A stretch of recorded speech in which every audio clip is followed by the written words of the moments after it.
Ravi Colours இன்றைய trending பெண்களுக்கான exclusive கலெக்ஷனுடன் kurtis, palazzo pant, Patiala pant, துப்பட்டாக்கள், ஷேப்வேர்கள், நைட்டிகள், பிராண்டட் உள்ளாடைகளும் கிடைக்கும். ரவி கலர்ஸ், நேரு வீதி, ராஜா தியேட்டர் சிக்னல் அருகில், புதுச்சேரி. உங்கள் வாழ்க்கையின் மிக முக்கியமான நாளை இனிய நினைவாக மாற்றி அனைவரும் பயன்பெறும் வகையில் மஞ்சள் நீர், நிச்சயதார்த்தம், வளைகாப்பு, பிறந்த நாள் விழா, காதணி விழா போன்ற உங்கள் வீட்டில் நடைபெறும் சின்ன சின்ன பங்கன்களை நெருங்கிய உறவினர்களுடன் சகல வசதிகளுடன் நடத்திக் கொள்ள மிக குறைந்த வாடகை ரூபாய் 59,000 மட்டுமே. உங்கள் கனவுகளை நனவாக்கும் திருமண மண்டபம் வேல் சொக்கநாதன் திருமண நிலையம், வள்ளலார் சாலை, காமராஜ் நகர், புதுச்சேரி. முன்பதிவிற்கு 99406629 and 7373608282. வணக்கம். முக்கிய செய்திகள். புதுச்சேரி கம்பன் விழாவில் மரபுகள் மீறியதாக புகார். தமிழ் உரிமை இயக்கத்தினரின் திடீர் முற்றுகையால் பரபரப்பு.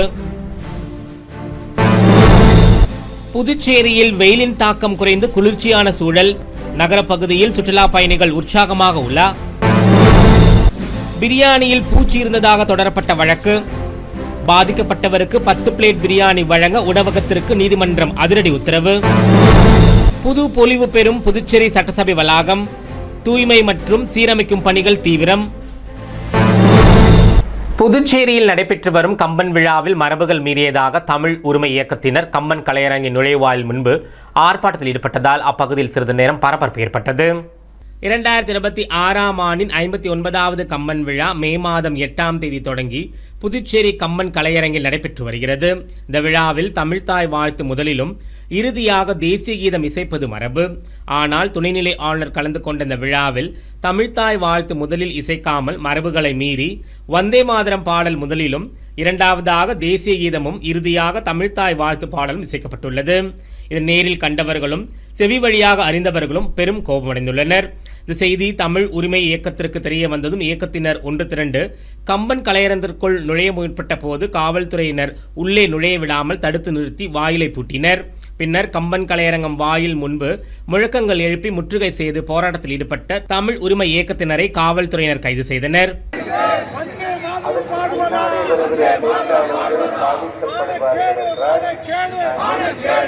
நம் மனதை முன்னாடி வைக்கிற கருத்து என்பது நம்மை அறியக்கூடிய விஷயங்களை கண்டோம்.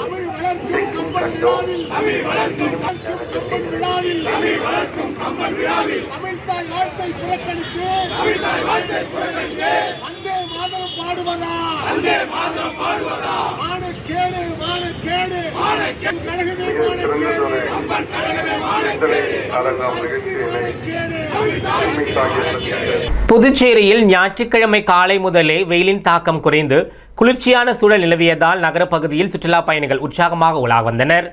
புதுச்சேரியில் வார இறுதி நாட்களில் சுற்றுலா பயணிகளின் வரத்து அதிகரித்து காணப்படுவது வழக்கம். பள்ளிகளுக்கு விடுமுறை விடப்பட்டுள்ளதால் சுற்றுலா பயணிகளின் வரத்து தற்போது அதிகரித்து காணப்படுகிறது. நிலையில் சனிக்கிழமை அன்று தொடர்ந்து மழை பெய்து வந்ததால் சுற்றுலா பயணிகள் யாரும் வெளியே வர முடியாத நிலை ஏற்பட்டது. தற்போது ஞாயிற்றுக்கிழமை காலை முதல் வானம் மேகமூட்டத்துடன் காணப்பட்டு மழையின்றி இருப்பதால் சுற்றுலா பயணிகள் நகரின் பல்வேறு பகுதிகளில் உள்ள சுற்றுலா மையங்களுக்கு சென்று மகிழ்ச்சியுடன் பொழுதை கழித்து வருகின்றனர். ஞாயிற்றுக்கிழமை காலை முதலே வெயிலின் தாக்கம் குறைந்து குளிர்ச்சியான சூழல் நிலவி வருவதால் அனைத்து சுற்றுலா மையங்களிலும் கூட்டம் களை கட்டி வருகிறது. அதிலும் புதுச்சேரியின் ஒயிட் டவுன் பகுதியில் உள்ள அனைத்து வீதிகளிலும் சுற்றுலா பயணிகள் உற்சாகமாய் உலா வருவதை காண முடிந்தது. குறிப்பாக பாரதி பூங்கா, கடற்கரை சாலை ஒட்டியுள்ள பகுதிகளில் நண்பகல் வேளை வரை சுற்றுலா பயணிகள் வரத்து அதிகரித்து காணப்பட்டது குறிப்பிடத்தக்கது. உணவில் பூச்சி இருந்ததாக வழக்கு தொடர்ந்தவருக்கு ஆதரவாக நுகர்வோர் நீதிமன்றம் இலவசமாக 10 பிளேட் பிரியாணியும் 10,000 ரூபாயும் உணவகம் சார்பில் வழங்கப்பட வேண்டும் என அதிரடி தீர்ப்பளித்துள்ளது.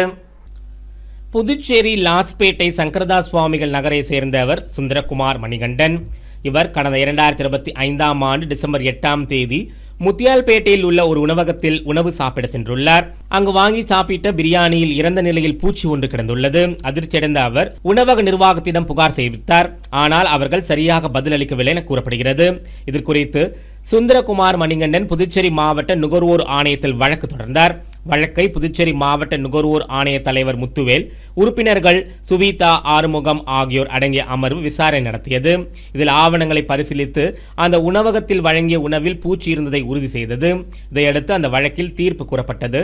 அதில் சம்பந்தப்பட்ட உணவகத்தில் சுந்தரகுமார் மணிகண்டனுக்கு நஷ்டஈடாக 10,000 ரூபாயும் வழக்கு செலவுக்காக 3,000 ரூபாய் என மொத்தம் 13,000 ரூபாய் அபராதமாக விதிக்கப்பட்டது.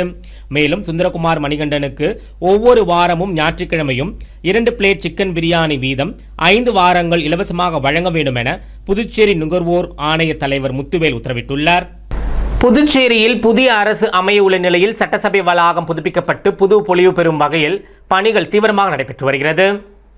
புதுச்சேரியில் சட்டசபை தேர்தல் கடந்த மாதம் 9ஆம் தேதி நடைபெற்றது. ஓட்டு எண்ணிக்கை மே மாதம் 4ஆம் தேதி நடந்து முடிந்தது. அதில் தேசிய ஜனநாயக கூட்டணியில் இடம்பெற்றுள்ள என்ஆர் காங்கிரஸ் 12 இடங்களிலும், பாரதிய ஜனதா கட்சி 4 இடங்களிலும், அண்ணா திராவிட முன்னேற்றக் கழகம், லட்சிய ஜனநாயக கட்சி ஆகியவை ஒரு இடங்களிலும் வெற்றி பெற்று ஆட்சி அமைக்க உரிமை கோரியுள்ளது. நிலையில் புதிய அரசு பதவியேற்பு விழா வரும் 13ஆம் தேதி நடைபெற உள்ளது. அதையொட்டி சட்டசபையில் உள்ள முதல்வர் அலுவலகம், அமைச்சர்கள் மற்றும் சட்டமன்ற உறுப்பினர்களின் அறைகள் புதுப்பிக்கும் பணிகள் நடைபெற்று வருகிறது. சட்டசபை வெளிப்பகுதியில் சுத்தம் செய்து புதுப்பிக்கும் பணி தீவிரமாக நடைபெற்று வருகிறது. இந்நிலையில் சட்டசபை வளாகத்திற்கு வெளியே உள்ள பகுதிகளில் பழுதடைந்த இடங்களை சீர் செய்யும் பணிகள், சாலைகளில் வெள்ளை கோடுகள் போடும் பணியும் நடைபெற்று வருகிறது. புதிய அமைச்சரவை பதவியேற்புக்கு பின்னர் அவரவர் அறைகளை பயன்படுத்தும் விதமாக புது பொலிவுடன் காட்சியளிக்கும் வகையில் சட்டப்பேரவை வளாகம் பொலிவு பெற்று வருவது குறிப்பிடத்தக்கது. புதுச்சேரியில் புதிய அரசு பதவியேற்க உள்ள நிலையில் பாரதிய ஜனதா கட்சியின் சட்டமன்ற கட்சித் தலைவராக தேர்ந்தெடுக்கப்பட்டுள்ள நமச்சிவாயத்தின் திடீர் டெல்லி பயணம் அரசியல் வட்டாரத்தில் பரபரப்பை ஏற்படுத்தியுள்ளது. புதுச்சேரியில் வருகின்ற 13ஆம் தேதி முதலமைச்சராக ரங்கசாமி பதவியேற்க உள்ளார். பாரதிய ஜனதா கட்சிக்கு எத்தனை அமைச்சர் பதவி என்பது இன்னும் வெளிப்படையாக தெரிவிக்கப்படவில்லை. மத்திய அமைச்சர் மான்சுக் மாண்வியாவும் ரங்கசாமியும் தனியாக பேசி இது குறித்து முடிவு செய்துள்ளனர். அநேகமாக பாரதிய ஜனதா கட்சிக்கு 2 அமைச்சர்கள், ஒரு துணை சபாநாயகர் பதவி வழங்கப்படலாம் என தகவல் வெளியாகியுள்ளது. தேர்தலின் போது பாரதிய ஜனதா கட்சி சட்டமன்ற கட்சித் தலைவர் நமச்சிவாயம் என்ஆர் காங்கிரஸ் கட்சிக்கு எதிராக செயல்பட்டதாக மத்திய அமைச்சர் மான்சுக் மாண்வியாவிடம் ரங்கசாமி அதிருப்தியை வெளிப்படுத்தியுள்ளார். காரைக்காலில் நெடுங்காடு தொகுதியில் தனது கட்சி சட்டமன்ற உறுப்பினரான சந்திரபிரியங்காவுக்கு எதிராக சுயேட்சையாக போட்டியிட்ட விக்னேஸ்வரனுக்கு நமச்சிவாயம் ஆதரவு அளித்துள்ளதாகவும், உழவர்கரையில் என்ஆர் காங்கிரஸ் வேட்பாளர் நாராயணசாமிக்கு எதிராக நமச்சிவாயத்தின் தீவிர ஆதரவாளரான சரவணனை சுயேட்சையாக போட்டியிட செய்துள்ளார் என்றும் கூறியுள்ளார். இதனால் சில இடங்களில் கிடைக்க வேண்டிய வெற்றியை தடுத்ததாகவும் அவர் ஆதங்கப்பட்டுள்ளார். மேலும் பாரதிய ஜனதா கட்சியில் தோல்வி கண்ட சிலரும் நமச்சிவாயம் மீது கட்சி தலைமையிடம் புகார் செய்துள்ளனர். நிலையில் பாரதிய ஜனதா கட்சியின் சட்டமன்ற கட்சித் தலைவரான நமச்சிவாயம் டெல்லிக்கு சென்றுள்ளார். அக்கட்சியின் அமைப்பு செயலாளர் சந்தோஷியை சந்தித்து பேச உள்ளார். மேலிட ஆதரவோடு அமைச்சர் பதவியை பெற நமச்சிவாயம் முயற்சிகள் மேற்கொண்டு வருவது குறிப்பிடத்தக்கது. SC/ST தேர்வர்கள் LDC தேர்வுக்காக இலவச பயிற்சி வகுப்பில் சேர்ந்து பயனடையுமாறு ஆதி திராவிடர் மற்றும் பழங்குடி இனத்தவனருக்கான தேசிய வாழ்வாதார பயிற்சி மையம் அறிவுறுத்தியுள்ளது. புதுச்சேரி துணை பிராந்திய வேலைவாய்ப்பு அதிகாரி ரவீந்திரநாத் மோண்டல் வெளியிட்டுள்ள செய்திக்குறிப்பில், ஆதி திராவிடர் மற்றும் பழங்குடி இனத்தவர்களுக்கான தேசிய வாழ்வாதார சேவை மையம் புதுச்சேரி மாநிலத்தில் SC/ST வகுப்பை சேர்ந்த மாணவர்களுக்கு LDC பணியில் சேர எழுத்துத் தேர்வுக்கான இலவச பயிற்சி வகுப்பு வரும் திங்கட்கிழமை முதல் சிறப்பு பயிற்சி வகுப்புகள் நடைபெறவுள்ளதாக அறிவிக்கப்பட்டுள்ளது. அனைத்து வார நாட்களிலும் சிறப்பு வகுப்புகள் காலை 10 மணி முதல் பிற்பகல் 1 மணி வரை நடைபெறும் என்றும், இந்த சிறப்பு பயிற்சி வகுப்பில் அனைத்து பாடங்களிலும் சிறந்த அனுபவமிக்க ஆசிரியர்களை கொண்டு வகுப்புகள் மற்றும் மாதிரி தேர்வுகளும் நடத்தப்பட உள்ளது. இலவச பயிற்சி வகுப்பில் சேர்ந்து பயில விருப்பமுள்ள மாணவர்கள் நடேசன் நகரில் உள்ள ஆதிதிராவிடர் மற்றும் பழங்குடி இனத்தவர்களுக்கான தேசிய வாழ்வாதார சேவை மையத்தை நேரில் அணுகி தங்களது பெயர்களை முன்பதிவு செய்து இந்த அரிய வாய்ப்பினை பயன்படுத்திக் கொள்ளுமாறு அந்த செய்திக்குறிப்பில் கேட்டுக் கொள்ளப்பட்டுள்ளது. புதுச்சேரியில் உருளையன்பேட்டை தொகுதியில் தமிழக வெற்றி கழகத்தின் ஆதரவோடு களமிறங்கிய நேயம் மக்கள் கழகத்தின் தலைவர் நேரு சட்டமன்ற உறுப்பினராக வெற்றி பெற்றதை அடுத்து அப்பகுதி மக்களுக்கு நன்றி தெரிவிக்கும் விதமாக ஆலோசனை கூட்டம் நடத்தினார். தமிழக வெற்றி கழகத்தின் தலைவர் விஜயின் பேராதரவுடன் புதுச்சேரி உருளையன்பேட்டை தொகுதியில் களமிறங்கிய நேயம் மக்கள் கழக வேட்பாளர் நேரு அத்தொகுதியில் வெற்றி பெற்றதை அடுத்து தொகுதி மக்களுக்கு நன்றி தெரிவிக்கும் வகையில் ஆலோசனை கூட்டம் நடைபெற்றது. உருளையன்பேட்டை பகுதியில் உள்ள செங்குந்தர் வீதியில் அமைந்துள்ள தனியார் திருமண மஹாலில் நடைபெற்ற வெற்றிக்கான நன்றி தெரிவிக்கும் ஆலோசனை கூட்டத்தில் அப்பகுதியைச் சேர்ந்த ஏராளமான பொதுமக்கள் கலந்து கொண்டனர். அப்போது பேசிய சட்டமன்ற உறுப்பினர் நேரு தனக்கு வாக்களித்த மக்களுக்கு நன்றி தெரிவித்துக் கொண்டார். கடந்த காலங்களில் நடைபெற்ற மக்கள் பணிகள் அனைத்தும் வரும் காலங்களில் விரைவாகவும் சிறப்பாகவும் நடைபெறும் என உறுதியளித்தார்.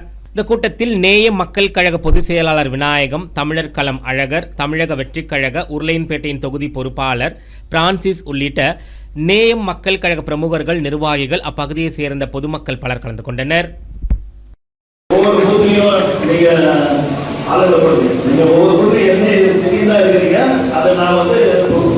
போய் நம்ம சுயேட்சையா இருந்தோம். இப்ப கட்சியா இருக்கிறதுனால அந்த வாய்ப்பை நான் பயன்படுத்துறேன். ஒவ்வொரு பூத்தையும் நம்ம நிர்வாகிகளை கொடுத்து அந்தந்த பகுதிக்கு என்ன தேவைன்றத உங்க வாயிலா நான் தெரிஞ்சுக்கிட்டு இது மாதிரி செய்யறதையும் நான் உறுதி போடுறேன். ஏற்கனவே நான் வந்து ஒவ்வொரு பூத்தையும் நீங்க சொல்றதா செஞ்சு சொல்ற மாதிரி அவங்க யாராவது வருவாங்க, செஞ்சு கொடுக்கணும், அதை பார்த்து செஞ்சு கொடுக்கணும், தெரிஞ்சுதான் செஞ்சு கொடுக்கணும். நம்ம எதிர்பார்த்த வெற்றி பார்க்கறதுக்கோசம் நம்ம வந்து சோர்வு அடையக்கூடாது, நம்ம வந்து பிரச்சனை எடுக்கக்கூடாது. அந்த அளவுக்கு பண விளையாடுறது உங்களுக்கே தெரியும். அதனால இதெல்லாம் வந்து நான் எதிர்பார்த்தேன். நான் வந்து எனக்குரிய ஒரு 10,000 ஓட்டு நம்மளுக்கு வரும் அப்படின்னு எதிர்பார்த்தேன். 10,000 ஓட்டு வரல. அது காரணம் பணம். அது வந்து ஒரு வீட்டை நம்ம ஓட்டு போகிறதா கூட இருந்திருப்பாங்க. ஒரு 3,000 குடும்பத்தில் எப்படி வந்து ஒரு ஓட்டு மாற்றி போட்டிருப்பாங்க. கோட்டக்குப்பத்தில் உள்ள இந்தியன் வங்கி கிளையில் வாடிக்கையாளர்கள் கணக்கிலிருந்து பணம் எடுக்கப்பட்டதாக வந்த தகவலை அடுத்து அவர்கள் வங்கி கிளையை முற்றுகையிட்டதால் அப்பகுதியில் பரபரப்பு ஏற்பட்டது. புதுச்சேரியை அடுத்த விழுப்புரம் பகுதியான கோட்டக்குப்பம் காந்தி வீதியில் இந்தியன் வங்கி கிளை உள்ளது. அங்கு கோட்டக்குப்பம் சுற்றுவட்டார பகுதியைச் சேர்ந்த 1000க்கும் மேற்பட்டோர் கணக்கு வைத்துள்ளனர். நிலையில் சனிக்கிழமை மாலை முதல் கோட்டக்குப்பம் இந்தியன் வங்கி கிளையில் கணக்கு வைத்திருக்கும் 100க்கும் மேற்பட்ட வாடிக்கையாளர் கணக்குகளில் இருந்து பணம் எடுக்கப்பட்டுள்ளதாக தெரிந்தது. 100க்கும் மேற்பட்டோர் வங்கிக் கணக்கிலிருந்து பணம் எடுக்கப்பட்ட தகவல் வாட்ஸ்அப் மூலம் பரவியதை அடுத்து அதிர்ச்சியடைந்த பொதுமக்கள் வங்கி கிளைக்கு வர தொடங்கினர். இதையடுத்து தகவல் அறிந்து வந்த கோட்டக்குப்பம் உதவி ஆய்வாளர் நவநீத கிருஷ்ணன் மற்றும் காவல்துறையினர் வங்கி கணக்கிலிருந்து பணம் எடுக்கப்பட்டவர்களின் விவரங்களை சேகரித்து விவரங்களுடன் வங்கி அதிகாரிகளை தொடர்பு கொண்டு பேசி வங்கிக்கு வர வைத்தார். அங்கு வந்த அதிகாரிகள் தொழில்நுட்ப கோளாறால் ஏற்பட்ட குளறுபடி காரணமாக இந்தியன் வங்கி கணக்கிலிருந்து பணம் எடுக்கப்பட்டதாகவும் இன்றைக்குள் மீண்டும் அவர்களது வங்கி கணக்கில் பணம் திரும்ப வந்துவிடும் என தெரிவித்தனர். இதனையடுத்து திங்கட்கிழமை அன்று வங்கிக்கு நேரில் வந்து புகார் அளிக்கவும் அவர்கள் வலியுறுத்தினர். அதிகாரிகளின் விளக்கத்தை ஏற்க மறுத்த பொதுமக்கள் வாக்குவாதத்தில் ஈடுபட்டனர். இதனால் கோட்டக்குப்பம் பகுதியில் சனிக்கிழமை இரவு பரபரப்பு காணப்பட்டது. வங்கி வாசலில் காவல்துறையினரின் பாதுகாப்பு போடப்பட்டிருந்தது. புதுச்சேரியில் நடைபெற்ற மக்கள் மன்றம் நிகழ்ச்சியில் 29 புகார்களுக்கு உடனடி தீர்வு காணப்பட்டதாக தகவல்கள் வெளியாகியுள்ளன. பொதுமக்களின் குறைகளுக்கு தீர்வு காண புதுச்சேரி, காரைக்கால், மாஹே, ஏனாம் உள்ளிட்ட அனைத்து பிராந்தியங்களிலும் மக்கள் மன்றம் நிகழ்ச்சி நடைபெற்று வருகிறது. பாகூர் காவல் நிலையத்தில் நடந்த மக்கள் மன்றத்தில் காவல்துறை துணைத் தலைவர் சத்யசுந்தரம், காவல் கண்காணிப்பாளர் ஜிந்தா கோந்தடராமன் ஆகியோர் பொதுமக்களிடம் புகார்களை பெற்று நடவடிக்கை எடுத்தனர். தன்வந்திரி நகர் காவல் நிலையத்தில் முதுநிலை காவல் கண்காணிப்பாளர் கலைவாணன், காவல் கண்காணிப்பாளர் வம்சிதர் ரெட்டி ஆகியோரும், சைபர் கிரைம் காவல் நிலையத்தில் முதுநிலை காவல் கண்காணிப்பாளர் ராகவ், புதுச்சேரி போக்குவரத்து காவல் நிலையங்களில் போக்குவரத்து முதுநிலை காவல் கண்காணிப்பாளர் திவ்யா, பெரிய கடை காவல் நிலையத்தில் காவல் கண்காணிப்பாளர் யாரகாட்டி குறைகளை கேட்டறிந்தார். இதேபோல் காரைக்காலில் காவல் கண்காணிப்பாளர் டேனியல் ராஜ், திருநள்ளாறு காவல் நிலையத்தில் சரக ஆய்வாளர் மற்றும் உதவி ஆய்வாளர்கள் பங்கேற்று குறைகளை கேட்டறிந்தனர். நெட்டப்பாக்கம் காவல் நிலையத்தில் காவல் கண்காணிப்பாளர் சுப்பிரமணியன், ஏனாம் காவல் நிலையத்தில் காவல் கண்காணிப்பாளர்கள் கொய்யே சிட்டிராஜு, மாஹேவில் ஆய்வாளர் அனில்குமார் ஆகியோர் பொதுமக்களின் குறைகளை கேட்டறிந்தனர். முகாம்களில் மொத்தம் 19 பெண்கள் உட்பட 162 பேர் மனுக்களை அளித்தனர். இதில் அளிக்கப்பட்ட 36 புகார்களில் 29 புகார்களுக்கு உடனடி தீர்வு காணப்பட்டது. மற்ற புகார்கள் மீது விரைந்து நடவடிக்கை எடுக்க அந்தந்த நிலைய பொறுப்பு அதிகாரிகளுக்கு உத்தரவிடப்பட்டது. அடுத்து வருவது புதுவையில் இன்றைய தங்கம் மற்றும் வெள்ளி விலை நிலவரம்.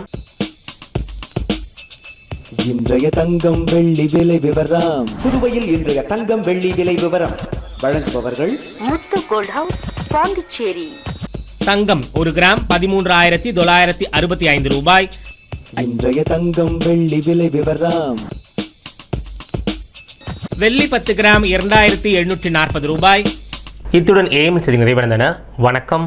புதுச்சேரி உங்கள் ஏஎம்என் டிவி செய்திகளை யூடியூபில் உடனுக்குடன் காண ஏஎம்என் டிவி பாண்டிச்சேரி சேனலை சப்ஸ்கிரைப் செய்யுங்கள். பெல் பட்டனை மறக்காமல் கிளிக் செய்யுங்கள்.